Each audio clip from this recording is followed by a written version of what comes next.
May dahilan pa ba para mabuhay ako? Napakasakit. Tuwing nakikita ko ang mga damit pambata na binili ko para sa kanya, lalong nadudurog ang puso ko sa pangungulila.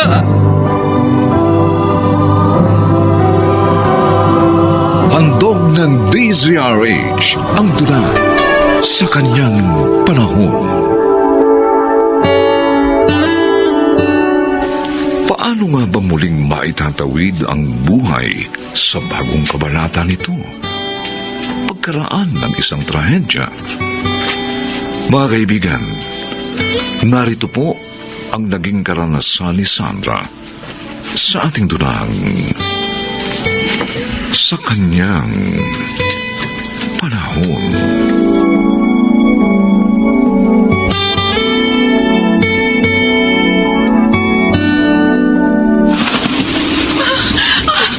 Diyos ko! Sandra! Saan ka pa pupunta at sumugod ka sa malakas na ulan? Wala ka malaman dalang payong! Nana Carmen, mga nganak na po yata ako. Panay ang hilam ng tiyan ko. Sakit-sakit na po. Mabuti pa tatawag ako ng tricycle para maihatid ka sa pinakamalapit na ospital. Sa itsura mong iyan mga anak ka na nga eh. Opo. Ihatid niyo ako doon kay Rosel doon sa paanakan. Ay, oo nga pala. Sa paanakan ni Rosel. Mas mainam na doon ang kita dalhin. Teka, sandali sandali lang. Kakawayan ko na yung paparating na tricycle.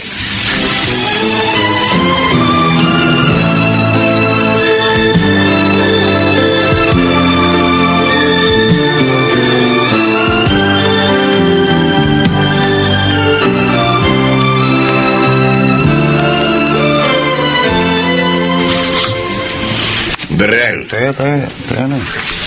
ipaalam ko lang sa iyo na nanganak na si Sandra. Inihatid siya ng Nana Carmen mo sa paanakan ni Rosel kaninang umaga. Oh, nanganak na pala eh. Ano pa problema ron, Tata Ramon? Hindi ka ba muna tatayo dyan sa pagsusugal para silipin ang asawa at anak mo? Alam mo, mas malaking problema kapag tumayo ako rito. Dahil hindi ko na mababawing talo ko.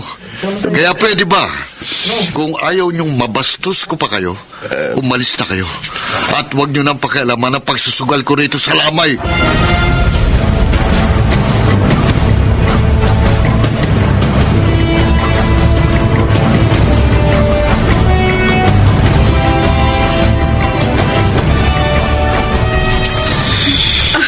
Ang bilis mo lang ng anak Hindi ka pa nahirapan ng baby girl mo. Babae pa lang anak ko, Rosel. Oo, at ang lusog niya, Sandra.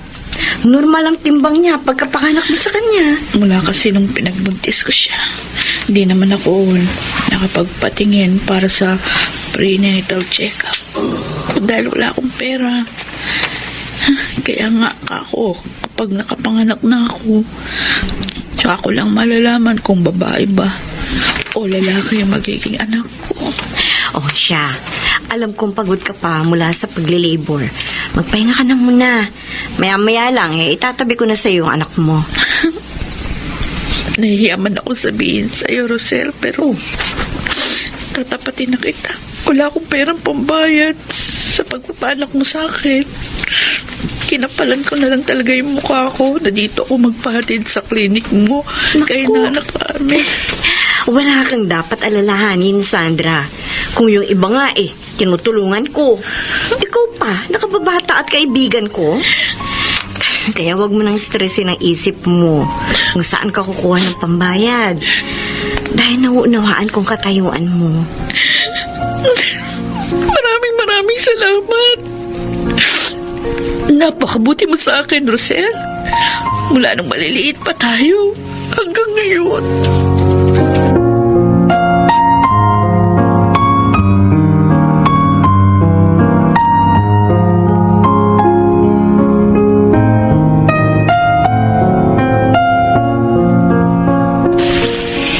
Isa lang ang masasabi ko sa iyo, Ramon.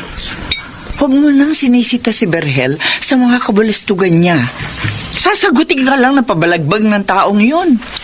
Alam mo naman, walang modo yun Saan ka nga nakakita na nakapanganak na't lahat yung asawa, hindi pa rin sinisilip doon sa paanakan? Samantalang ilang araw at gabi na pala nakababad doon sa sugalan doon sa lamay. Kaya nga, ikako, huwag mo nang pag-aksaya ng oras ang hudas na yun. Si Sandra na lang ang tulungan natin. Kung ano man tulong ang maibibigay natin. Lalo na nga ngayon, may anak na siya.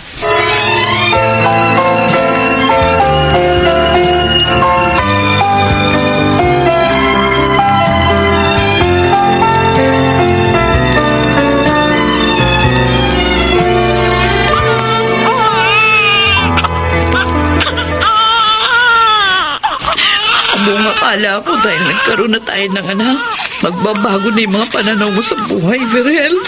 Bakit ba binabatay mo sa pagkakaroon natin ng anak ang mga kilos ko, Sandra? Ang kulit mo rin, ano? Pilit mong binabago yung buhay na nakasanayan ko. Pero ako talagang hiniling ko sa Diyos na biyayaan tayo ng anak na magbibigay kahulugan sa ating mga buhay at bubuo sa atin bilang mga magulang. Puro ka drama. Bahala ka na nga sa mga ilusyon mo. Naaalibad pa rin ako sa mga sinasabi mo. Diyan ka nang bisit ka. Verel!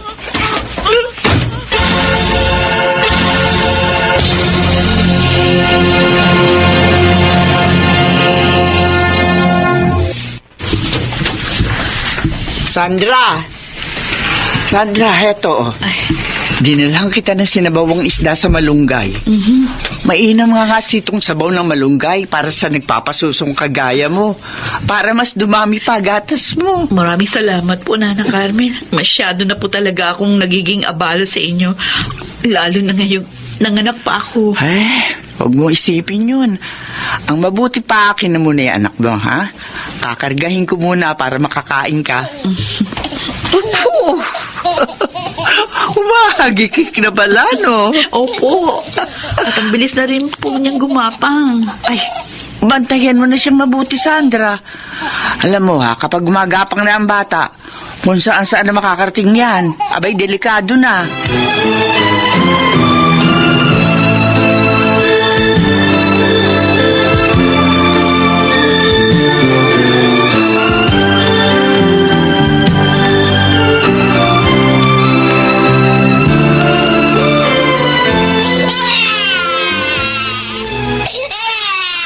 Wisit na Sandra yun. At kinabi pala sa akin ang perwisyong batang ito. Nasira tuloy ang tulog ko. Nasa baba pa yun. Sandra! Sandra!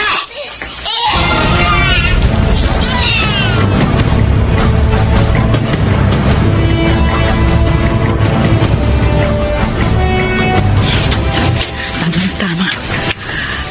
Baka bago magising si baby, matatapos ko na yung mga planchahin ito ni Mrs. David. Ilang kobre kama lang naman ito. Ay! Ano yun? Parang may naririnig akong pagkalos ko sa taas. Papunta sa may hagdan. Naku, Diyos ko!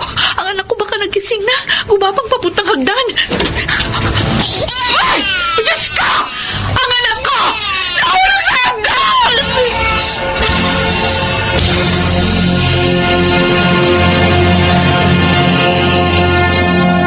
Sandra, 6 na buwan nang nakakaraan mula nang mamatay ang anak mo.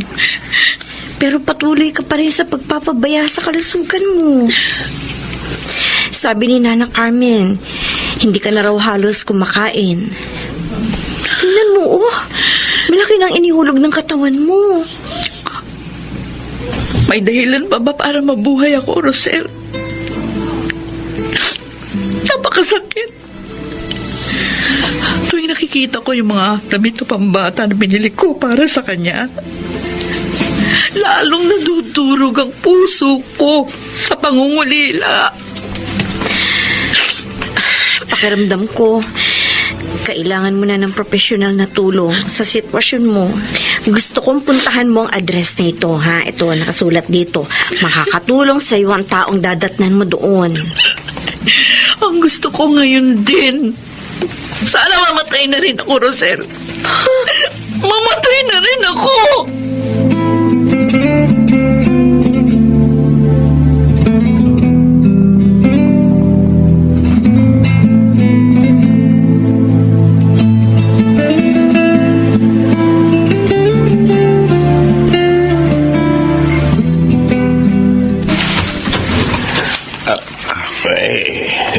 pala, Verhel. Tata Ramon, pwede po ba akong tumuloy? Oo naman. Noon pa naman bukas ang pinto namin ng Nana Carmen mo para sa inyo ni Sandra. Ay, halika, pasok ka. Maupo ka. Salamat po. Ang totoo po, kaya ako naririto.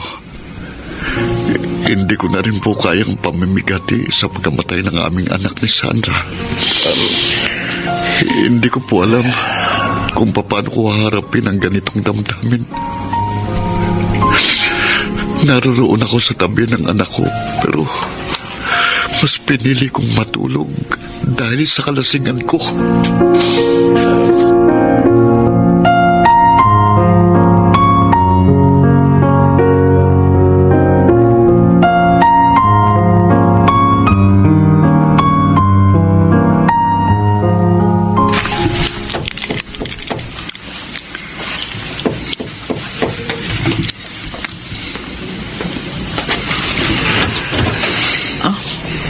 Sino ka? Anong kailangan mo? Magandang araw po. Hinahanap ko po si Dr. Sid Galvez. Sabi po nung kaibigan kong si Rosel, dito ko siya matatagpuan. Si Rosel, yung kumadro ng may maternity clinic sa Tondo. Opo, siya nga po. Pasensya ka na. Pero matagal na akong huminto sa pagpapractice sa aking profesyon. Doktor, para niyo na pong awa. Kailangan ko po ng tulong niyo. Namatay po ang anak ko dahil sa kapabayaan ko. Hindi ko siya nailigtas na mahulog sa hagdan namin. Ang nararamdaman ko po ngayon, wala na akong kabuluhan. Hindi dahil tama o mali. Pero iyon ang ginagawa natin. Hindi natin matanggap ang katotohanan sa kabila ng isang trahedya na pilit nating hinahanapan ang dahilan. Kaya ang ating mga emosyon palaging naghahanap ng masisisi sa pangyayari. Ang hindi maganda, ang mga sarili natin ang madalas nating sisihin.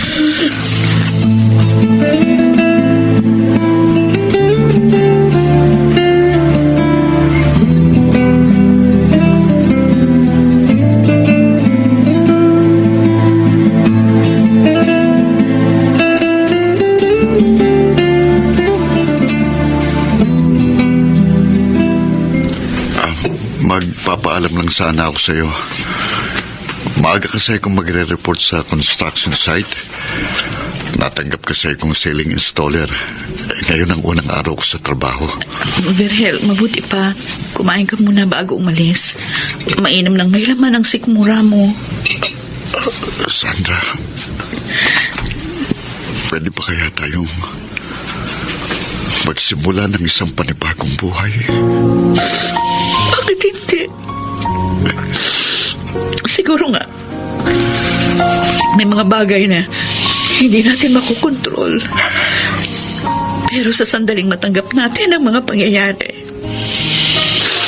mas madali nating makakalimutan ang hatid na kirot ng masasakit na sandali.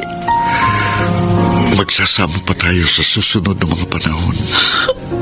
At pangako, lahat gagawin natin ang magkasama.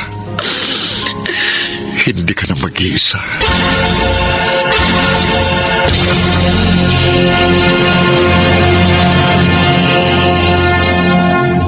Sa paglalakbay sa buhay, hindi natin maiiwasang makaharap ang iba't ibang antas ng mga paghihirap at dagok.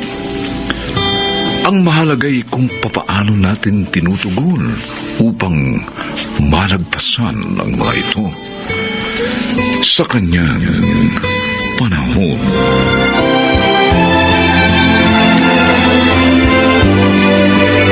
Mga nagsigala, Rosana Villegas, Chiquit del Carmen Amor, Susan Robles, Phil Cruz, Bobby Cruz, at Lionel Benjamin. Special Sound Effects, Jerry Mutia. Technical Supervision, Eric Lucero at Bong Muyar. Musical Scoring, Buboy Sanonga. Ang kasaysayang ito'y mula sa panulat ni Sel Barlam. At sa pinagsamang direksyon ng inyong lingkod, June Martin Legaspi at Bobby Cruz. Sa kanyang panahon. Pinagtangkaan ako pagsamantalahan ng kaibigan ninyong awas! Si Mang Pablo! Ano? Dahil sa pag-aalala ko na sabihin niya may sakit kayo, sumama ako sa bahay niya. Sa pag-aalala ko sa inyo, muntik na ako mapahamak!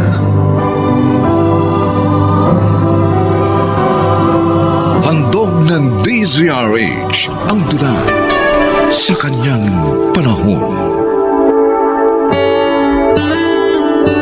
Kahanga-hanga ang mga kabataang kahit na pabayaan ng magulang ay nananatiling matatag. At kahit mahirap ay pilit na tinatahak ang tamang landas ng buhay.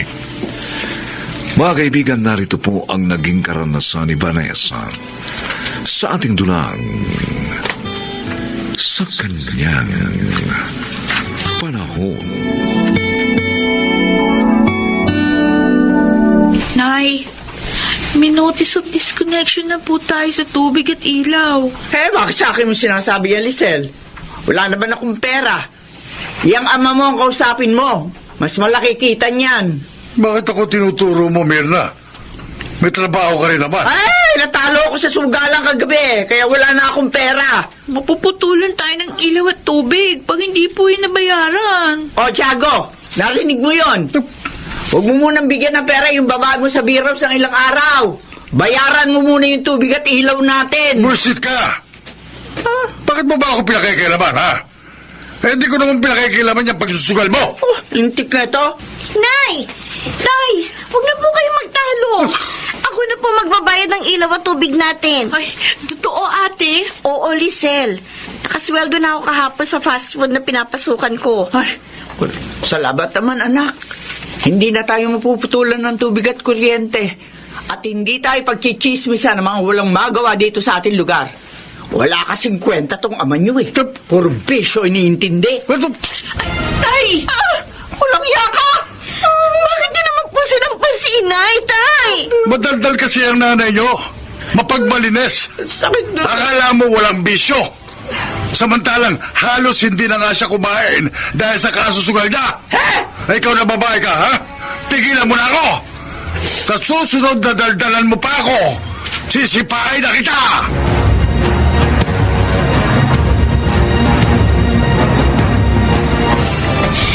O, bakit hindi ka pa natutulog, Lisel?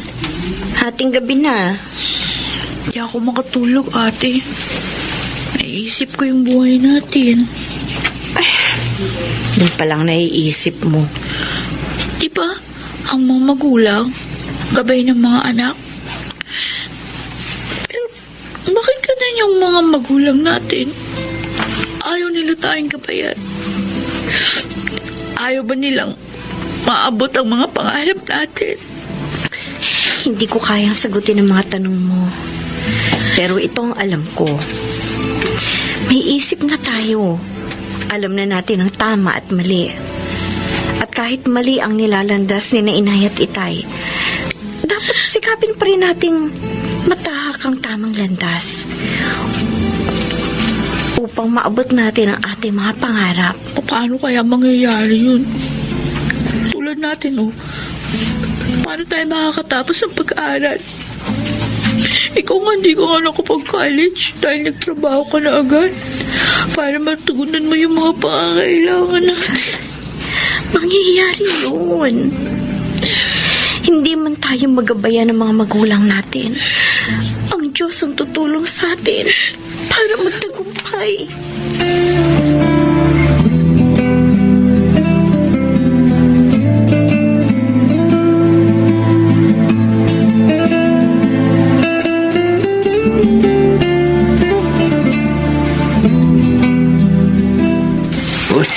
Walang problema sa akin, paring Tiago.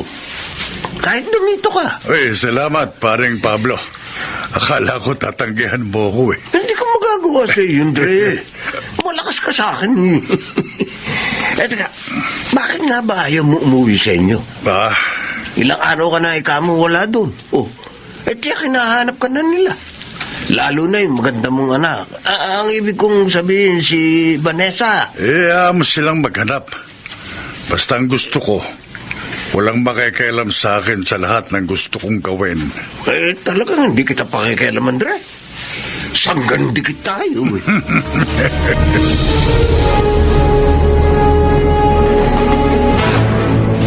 Sige na, Vanessa. Iuwi mo na itong dala kong grocery sa inyo. Kahit pa paano, makakabawas ito sa mga gastusin mo. Marami na akong utang na loob sa'yo, Albert. Kakahiya na. Ipinasok mo pa nga ako sa fast food na pinagtatrabahuan ko ngayon. Masaya ako matulungan ka. At alam mong dahilan. Mahal kita. Yun na nga eh. Ayokong samantalahin ang kabutihan mo. At lalong ayaw ko rin paasahin ka dahil wala pa sa isip ko ang tungkol sa pag-ibig. O sige. Kung talagang wala pa sa isip mong bagay na yan, hindi kita pipilitin. Pero sana, hayaan mong tulungan kita. Kahit bilang kaibigan mo man lang na nagmamalasakit sa'yo.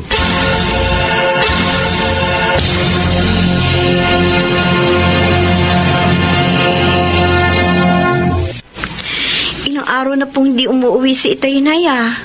Ano ngayon? Nay! Asawa niyo siya. Di ba kayo nag-aalala? Anong klase ba siyang asawa? Wala namang kwenta. Nagsisisi nga ako kung bakit siya pinakasalan ko eh. Alam mo ba kung bakit ako naging sugarol? Dahil pag nagsusugal ako, nakakalimutan ko yung mga pagtataksil niya sa akin. Huwag mo nang alalahanin nung walang ngayon. Baka may bagong kalandian. Sige na, alis na ako. Kanina pa ako hinihintay sa sugalan ni Aling Ibiang. Diyos ko. Hindi ko po alam kung paano magbabago ang mga magulang ko. Pero kayo po, kaya niyo silang pagbaguhin. Pakiusap po. Liwanagin niyo po ang kanilang isipan.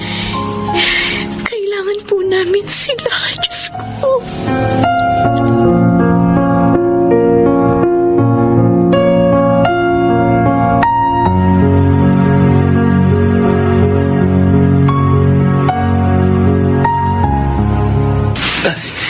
Halika, ganda.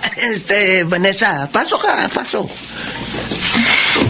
Salamat po. Sandali ha, kukuha ko ng makakain natin. Ay, hindi na po. Busog ho ako. Nasaan ho si Itay? Sabi niyo sa akin kanina nung nasa lubong niyo ako sa daan eh. Narito siya sa inyo at may sakit. Oo. Kaya po, sumama ako sa inyo dito. Narito nga ang tatay mo. Dito siya sa akin tumutuloy. Pero wala siya rito ngayon eh. Ho? Eh, bakit kayo nagsinungaling sa akin? Inosente ka nga talaga. Ginawa ko yun para sumama ka sa akin. Mang Pablo? Alam mo, matagal na kitang type. Matagal ko nang gustong mapa sa akin ka. Uuwi na po ako. Hindi ba? Aray po! Ay! Makakauwi ka lang pagkatapos ng gagawin natin. Bitiwan niyo ko. Walang niya kayo. Sama niya! Wala akong pakialam kahit anong sabihin mo. Mangyari lang ang gusto ko.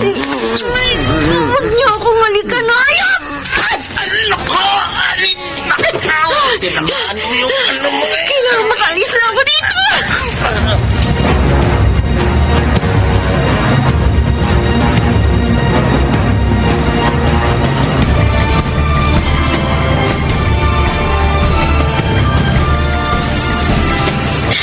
Yun po nangyari, Inay. Salamat na lang. Nakatakas ako sa kanya. Pagkasipa ako sa kanyang ari. Ang walang iyang Pablong yun. Irereklamo natin siya sa mga pulis. Ngayon din. Nangyari dito? Bakit ko umiyak, Vanessa? Mabuti naman. Umuwi ka pa! Noy, Mirna, hindi ikaw ang kausap ko. Dapat ako sumagot dahil ako, ina! Dahil ako makaalis na nga lang. Pinagtangkaan mo ako pagsamantala ng kaibigan niyong as! Si Mang Pablo! Ano?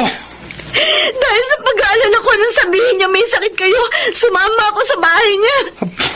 Sa pag-aalala ko sa inyo, muntik na ako mapahamak!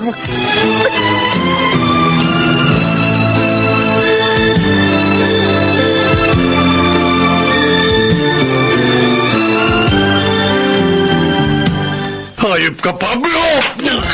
Tama na. Pre, patawad. Natukso lang talaga ako sa anak mo, kaya ako nagawa yun. Ang sabihin mo, aas ka! Mahilig sa laman! Tama, pre. Huwag mo akong tawagin, pare! Mula ngayon, hindi na kita kaibigan, gago! Pre. Mamang pulis, kulihin niyo ng walang yan. Sige, sige. Bago ko mapatayan! Oo, tama na.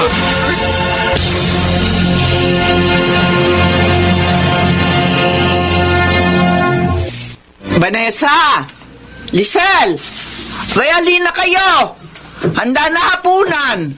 Nagluto ako ng sinigang sa bayabas. Ha? Eh, Nay? Totoo po ba ito? Ha? Kayo nagluto?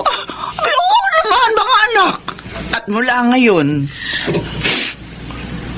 lagi ko na kayo ipaghahanda ng mga pangangailangan nyo. Talaga po. Nay? Patawarin niyo sana ako sa mga pagkukulang ko, mga anak, ha? Natauhan ako dahil sa nangyari sa iyo, Vanessa. Salamat naman po, Nay. Kung ayaw magbago ng tatay niyo, bahala siya.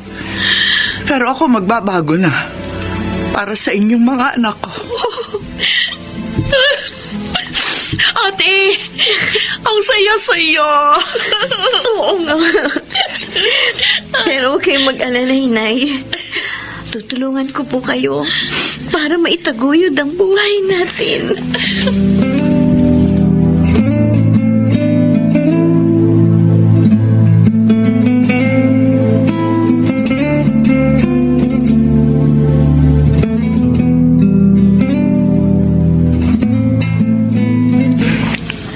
Tay? Oh, bakit ang dami niyong dala? May oo nga. Isang sakong bigas at mga groserya. Para dito sa bahay lahat yan, Vanessa. Birna. Tiago? Patawarin niyo ako. Mahabang panahon ko kayong pinahirapan ang pamilya ko. Tay! Wala akong pinahalagaan kundi ang sarili kong hilig. Sana hindi pa huli ang lahat. At matanggap niyo pa rin ako. Oo naman, Tiago. Ako man, namulat na rin sa aking pagkakamali. Birna. Salamat po, Diyos ko. Dininig niyo rin ang aking panalangin.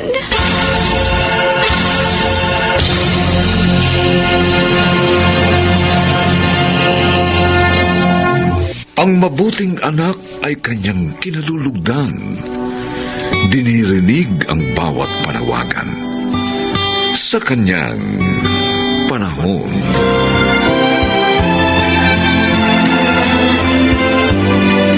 Mga nagsiganap, Chiquit del Carmen Amor, Susan Robles, Phil Cruz, Rosana Villegas, Lionel Benjamin at Bobby Cruz. Special Sound Effects, Jerry Mutia. Technical Supervision, Eric Lucero at Bong Muyar. Musical Scoring, Buboy Sanonga. Ang kasaysayang ito'y mula sa panulat ni Telma Corporal Alcantara. At sa pinagsamang direksyon ng inyong lingkod, June Martin Legaspi at Bobby Cruz. Sa kanyang panahon. Ikaw na naman? Ano pa talagang kailangan mo sa akin? Bakit ginugulo mo ang buhay ko? Sandaling oras lang ang kailangan ko, Jasmine. At kapag naibigay mo yun sa akin, ako ng pinakamaligayang tao sa buong mundo.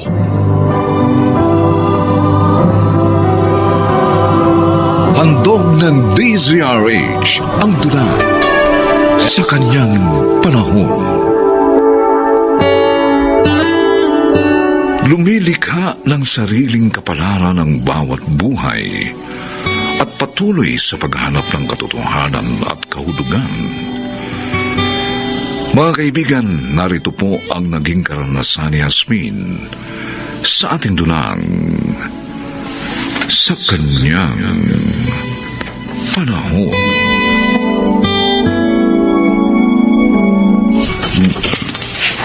Pre,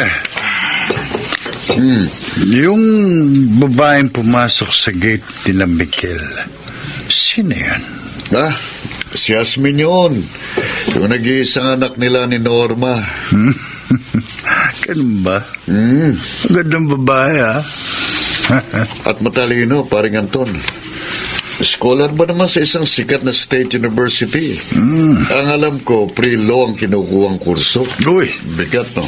ibig sabihin, mahusay pala ang pagpapalakas sa kanya nila Miguel at Norma. Oo, pare. pero may pagkasuplada nga lang. O Ne? baka naman mali lang ako ng impresyon sa bata niya dahil sub-sub nga ang ulo sa pag-aaral.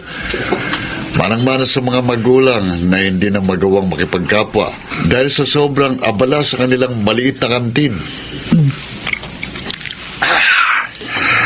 Siguro nga, baka mali ka lang nakakala. Bakit, pare? Kursunada mo ba? Ha? Kursunada mo? Sige na yan naman eh. Kung ano ay papasok sa utak mo eh.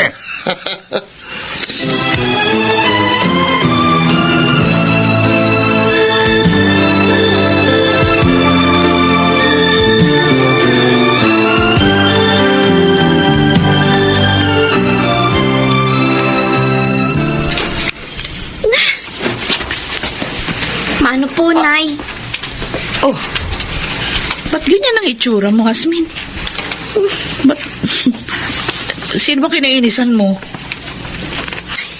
Yun po kasing kainuman ni Mang Lito. Oh. Doon sa tindahan. Kumakatingin. Para na akong hubaran. O bakit hindi ba taga rito at hindi mo kilala sa muka? Parang Anton pong narinig kong itinawag sa kanya ni Mang Lito sa pagitan ng pag-uusap nila. Habang papalayo ako doon sa kanila. Anton? Kamong pangalan, anak? Opo. Bakit bigla po kayo namutla, Inay? Kilala po ba ninyo yung Anton na yun? Hindi. Paano ko makikilala yon? Hindi ko pa naman nakikita ang pagmumukha. Malaking lalaki po siya, Nay. Malaki rin po yung pangangatawan. Pero kayong manggi ang kulay ng balat. Kulot po yung buhok nun. Oh, Diyos ko. Ang mga description sinabi ni Jasmine. Si Anton nga kayang kainin mo na inilito sa tindahan. Kung totoong kutob ko, nakalaya na si Anton.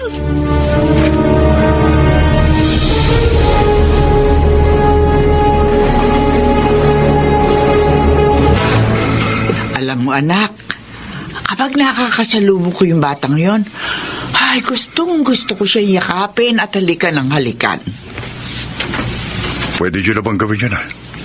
May karapatan kayo. Ay, anak, ayoko rin naman guluhin yung isip ng bata. Kaya kontento na akong nakikita na siya kahit papaano.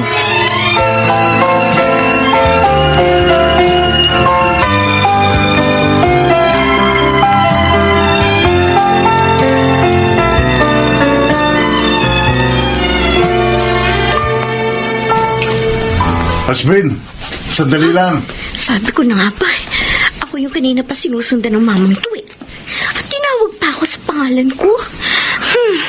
Sige lang, lumapit ka para masubukan mong hapdi sa mukha mo ng pepper spray na hawak ko. Nasib, nakikiusap ako. Pagbigyan mo na ako. Gusto lamang kitang makausap kahit sandali. Oo, pero ubusin ko muna sa mukha mong pepper spray na to. Ha? Ay, kamkarin ka! Mawag ka!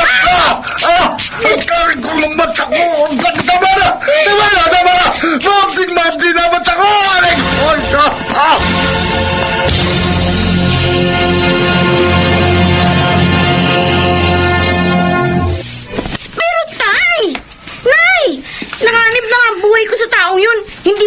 gagawa ng aksyon laban sa kanya?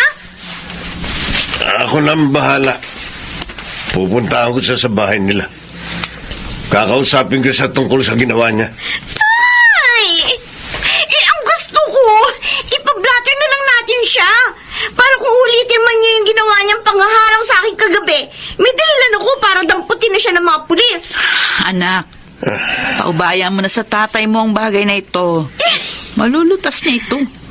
Maniwala ka sa kakayahan ng iyong ama. Pero natatakot nga po ako sa kaligtasan ko sa taong yun. Hindi natin alam kung ano tumatakbo sa utak nun. Paano kung may masama nga siyang balak sa akin? Lalo na narinig ko sa labas o kalalaya lang pala sa bilangguan. Isa lang ang tinitiya ko sa iyo, anak. Wala siyang masamang binabalak sa iyo. Kaya wag mo siyang pag-isipan ng masama. Bakit ba ganun? Tayo naman Bakit ba sa pakiramdam ko, siya pang binibigyang katwiran ninyo ni Inay sa ginawa niya pangaharang sa akin sa dilim? O baka natatakot kayo sa kanya? Dahil isa siyang ex-convict.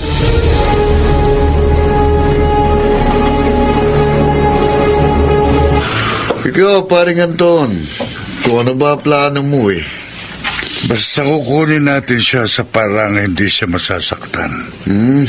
Ingatan mo, pare. Teka, kailan natin siya dudukutin? Bukas ng gabi. Abangan natin ang pag-uwi niya galing sa eskwelahan.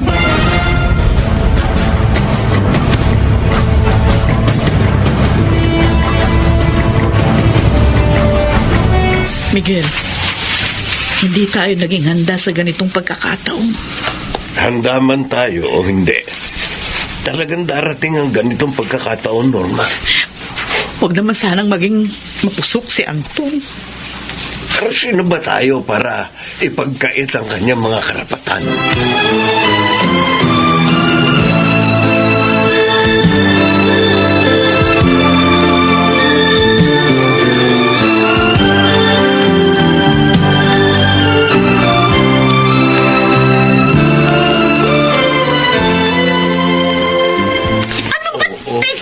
Teka, sandali lang! Bakit ba ginagawa niyo sa akin? Iwan niyo ko! Sumunod ka lang sa mga sasabihin namin. Hindi ka masasaktan, Asmin. Tama si Lito, Asmin. Para hindi tayo magkaproblema. Sumama ka sa amin ng maayos. Ikaw na naman? Ano ba talagang kailangan mo sa akin? Bakit ba ginugulo mo ang buhay ko? Sandaling oras lang ang kailangan ko, Asmin. At kapag naibigay mo yun sa akin, ako na ang pinakamaligayang tao sa buong mundo.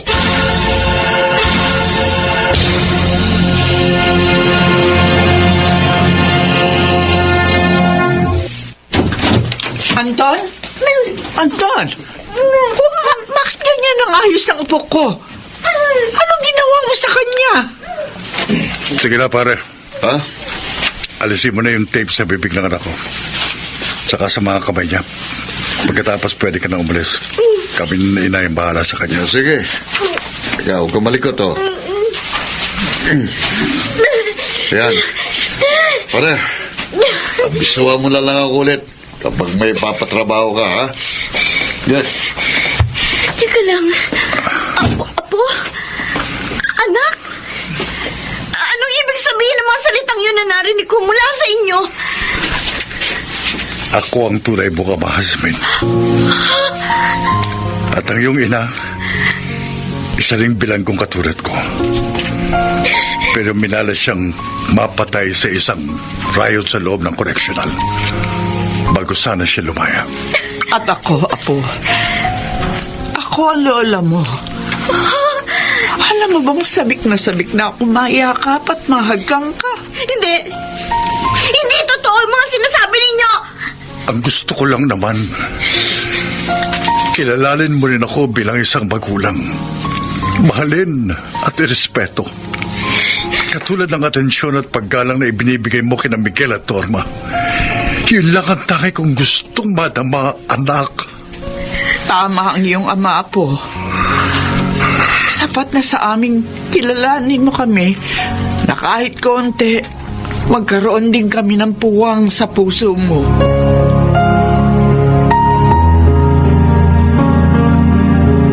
Dati rin kaming mga bilanggo ng tatay mo, Hasmin. Magkakasama kaming nasangkot, dina Anton. At ng iyong ina sa isang syndicated staff. Nauna lang kaming lumaya sa kanila dahil sa kakulangan ng mga ebidensya. Ayun nga, pinaubaya kanila sa puder namin.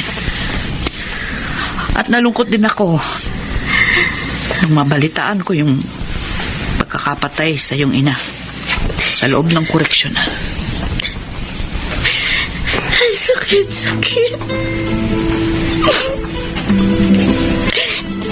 Dahil kung paano ko palang binubuo ang pagkatao ko.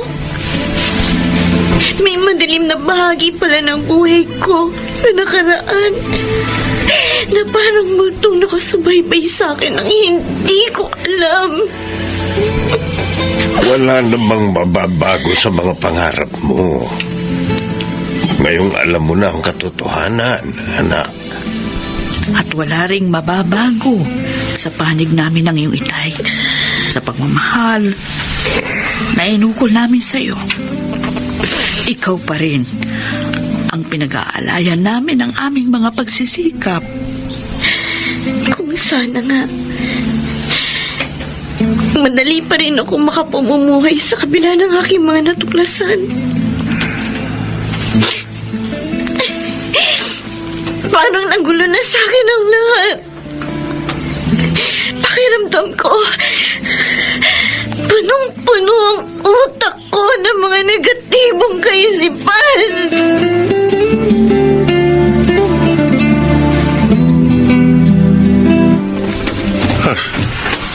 Hasmin?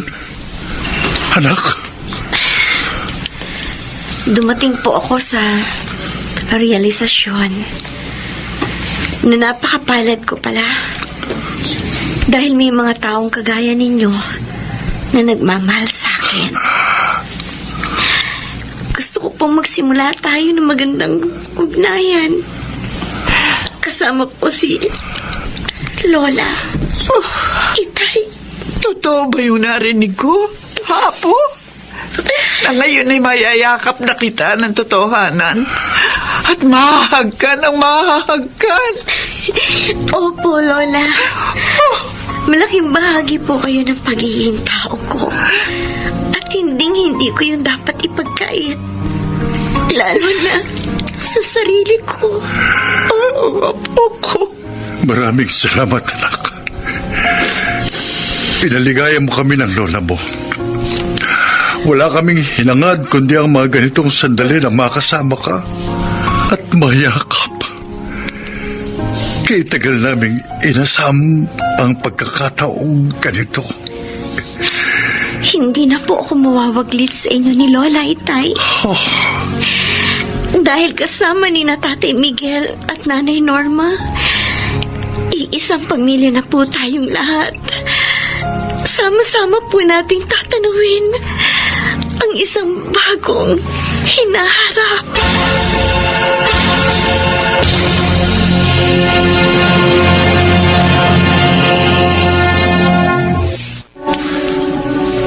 Ang tunay na kahulugan ng pagmamahal ay pagtanggap, kung saan ang mga sangkap nito ay mahalaga sa pagpapatatag ng mga damdamin upang matugunan ang mga katulad din na damdamin ng ating mga binamahal sa kanyang panahon.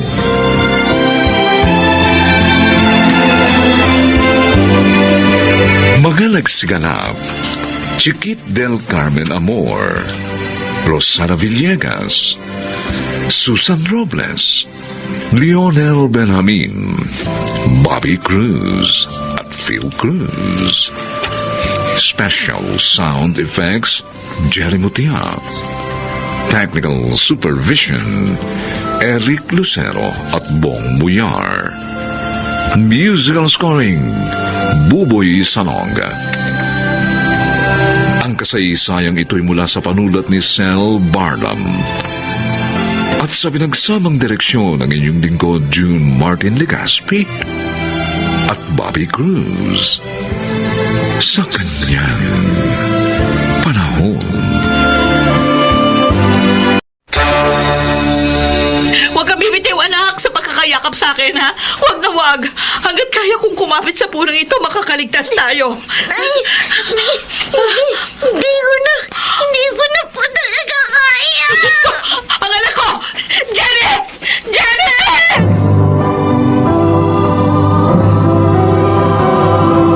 Handog ng DZRH ang tula sa kanyang panahon. Maraming masamang bunga ang dulot ng masamaring saloobin. At madalas, kapahamakan ang kinahihinatnan ng ganitong pag-uugali. Mga kaibigan, pakinggan natin ang naging karanasan ni Andro sa ating dulang sa kanyang panahon. Andro, teka. Bakit mo pinapasakan ng mga basahan niyang tubo ng kanal? Magbabara yan. Kaya ako nga pinapasakan ng basahan eh. Para magbara. Sandali. Hindi talaga kita maintindihan eh. Ano ka ba? Natutulog ka ba sa pansitan? Hindi mo ba nakikita? Halos tapos na ang subdivision na ito. Oh, ibig sabihin, wala na tayong trabaho. Kailangan natin mag-isip ng diskarte kung paano tayo mabubuhay sa susunod na mga araw. Pare, hindi ko talaga makuha eh. Kung bakit binabarahan mo yung mga tubong dadalaw yan ng tubig patungo sa drainage system itong subdivision. Boy, simple lang yan eh. Natural. Barado. O kaya hindi dadalo yung tubig. Ang mangyayari, maghahanap sila ng gagawa para maayos ang mga tubo. O di, pagkakataon natin yun. Tayo ang gagawa. Paano ka nakakasigurong tayo nga ang gagawa? Hindi lang naman tayo mga construction worker dito na pwede nilang tawagin. Magpapaskil tayo na sa bawat poste ng subdivision. Ng mga pangalan natin, tsaka yung cellphone numbers natin. At syempre, pati yung trabaho natin na tagatanggal ng bara. Ba, pwede. Oo nga no. Isa pa, kapag nagkaroon ng kapalpakan sa subdivision na to, tiyak, yung mga engineer na namamahala sa proyekto, ang sisisihin nila. Oh, nagtiligtas tayo.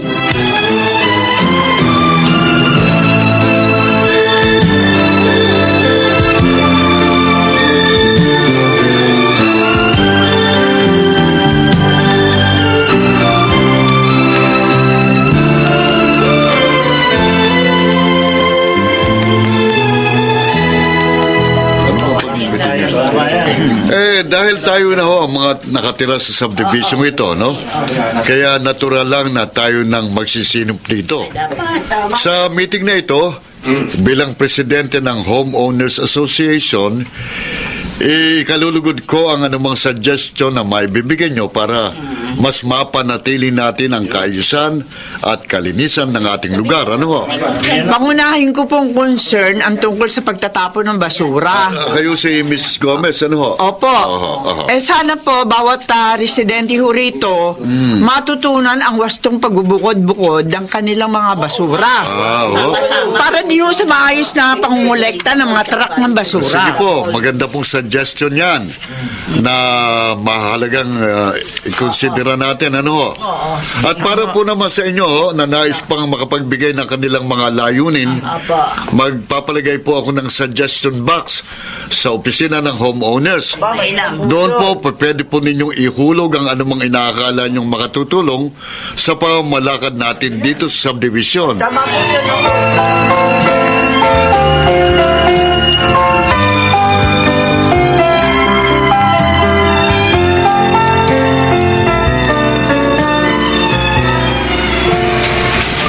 Bakit naman kasi hindi pantay-pantay na nilikha ng Diyos sa mga tao? No? Tulad na lang naman nakatira dito sa subdivision. Parang sila lang ang pinagpala. Magagandang bahay. Magagandang mga sasakyan. Lalo na kapag nakikita ko silang galing sa pamimili, Boying. Parang kinukurot ang puso ko sa lungkot. Naalala ko ang anak kong si Jenny.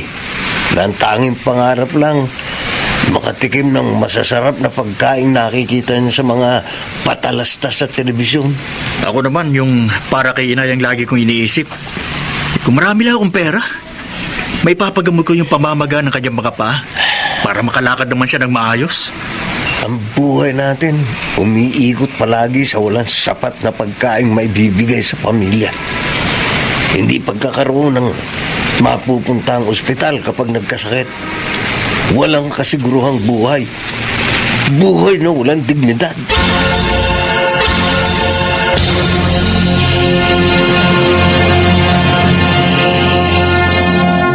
Jenny, anak, pumasok ka na dito sa loob ng bahay. Ang dilim ng langit, oh. Mukhang babagsak na yung malakas na ulan. Opo, Nay! Oh, dito ka na lang maglaro sa loob ng bahay, ah. At ako yung magluluto na rin ng hapunan. Maya-maya lang kakain na tayo. At syempre, hihintayin pa nating makauwi ang tatay mo. Ano pong lulutuin nyo, Nay? Ay, isasapaw ko na lang yung talbos ng kamote doon sa sinaing. Tapos 2 itlog para sa'yo. Mainam yun. Isang salangan na lang ang gagawin ko. Nay, Oh. pag nagkapera po kayo ni Itay, bili niyo ako ng masarap na tusino sa palengke, ha? Parang ang sarap-sarap po kasi nun ni ulam sa mainit na kanin, eh. Hayaan mo. Kapag kumita ang tatay mo, ibibili agad kita sa palengke. Alam niyo po, Nay, palagi po ako natatakam sa masasarap na pagkain nakikita ko sa mga commercial sa TV, eh. Sana, isang araw, matikman ko pong lahat yun, eh, Nay. Oo naman, anak. Alam mo, pareho tayo ng pangarap. Ang matikman lahat ang masasarap na pagkain sa mundo.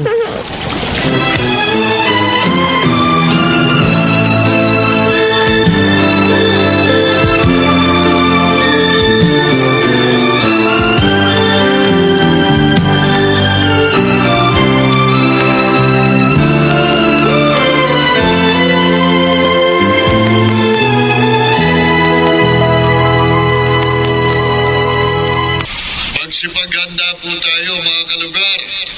May paalala po mga kinauukulan na makakaranas tayo ng malalakas na pag-ulan sa susunod na 2 oras. Nagbabala po sila sa maaaring pagbaha at dala ng habagat. Kaya maging alert po tayo. Oh? Maraming salamat po sa pagpapaalala, Mr. Cruz. Ay, Mrs. Gomez. Opo, kahit kasi nandito po tayo sa subdivision, hindi pa rin po tayo dapat maging kampante. Tama ho kayo dyan. At hanggat maaga, ipaniko ninyo sa 2nd o 3rd floor ng mga bahay ninyo ang mahalaga niyong mga gamit. Oh?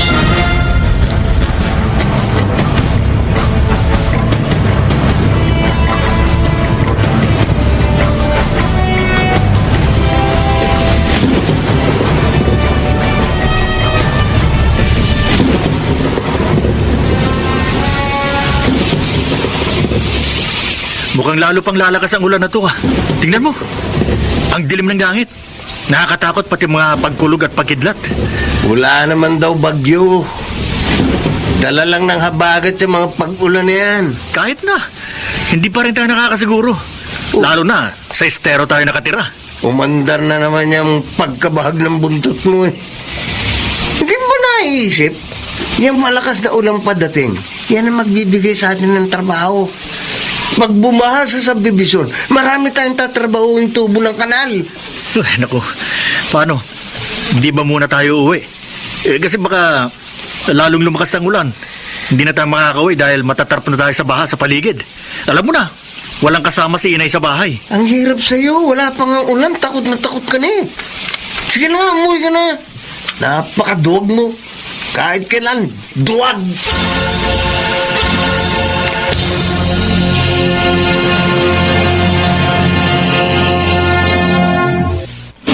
Ay, Diyos ko, Jenny. Nasaan na kaya ang tatay mo? Palakas na ng palakas ang ulan. Yung tubig sa estero.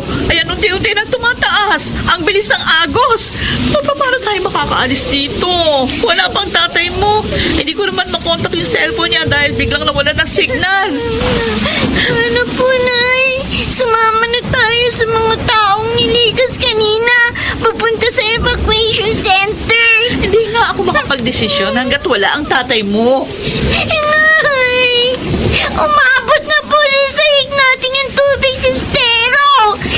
Ano na po ang gagawin natin? Sa ano man ang mangyari, ha? Kumapit ng mabuti sa akin, anak. Huwag na huwag kang bibitiw, ha? Huwag na huwag!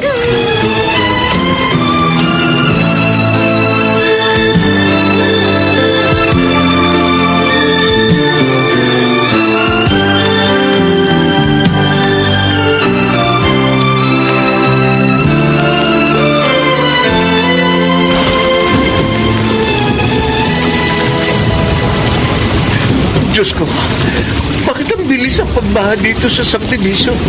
Halos hanggang dibdib na agad. Kailangan makauwi na ako sa mag-ina ko. Kailangan ko na sagupain ang baha.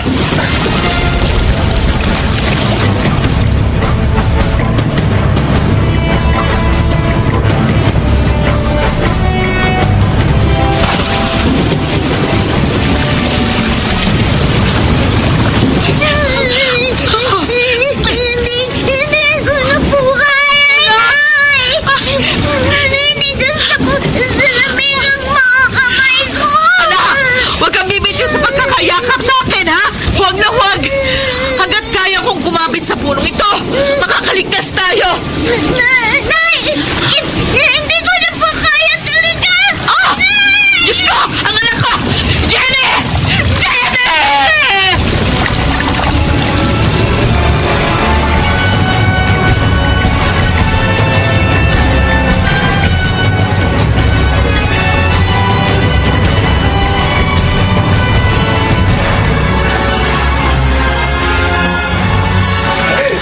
Ligaya!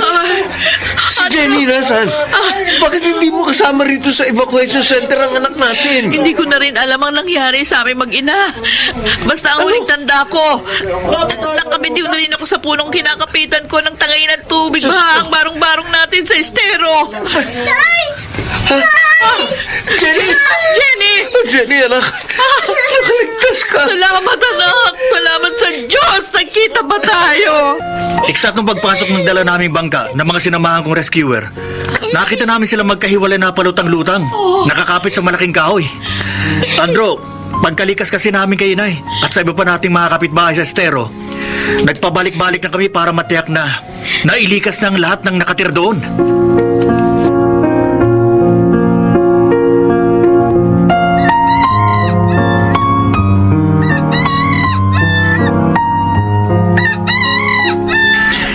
Yun nga. Ayon sa assessment ng mga engineer, hindi kinaya ng drainage system ng subdivision ng tubig baha. Kaya sa estero nagdire-diretso.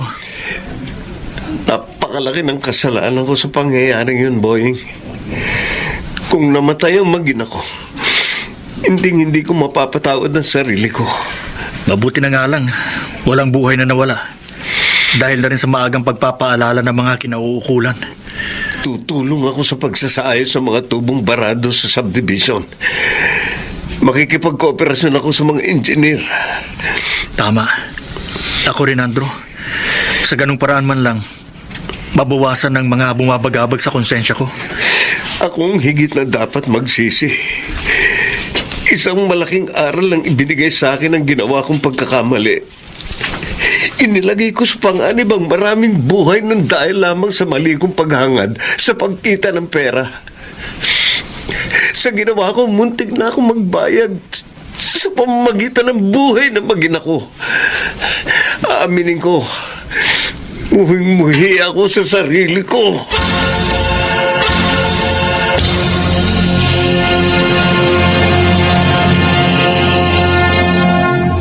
Bawat isa sa atin ay nangangailangan ng pagtutuwid upang higit tayong maging mabuting tao. At sa bawat pagkakamali, marapat lamang ang pagtanggap sa mga iyon, kakambal ng kapakumbabaan sa kanyang panahon.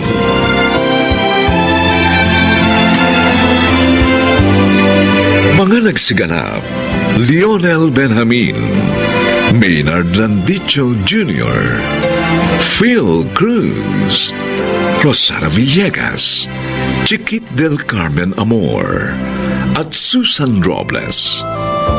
Special sound effects, Jerry Mutia.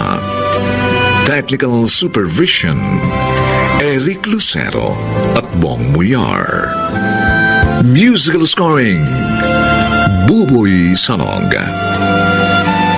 Ang kasaysayang ito ay mula sa panulat ni Sel Barlam at sa pinagsamang direksyon ng inyong lingkod, June Martin Legaspi at Bobby Cruz. Sa kanyang panahon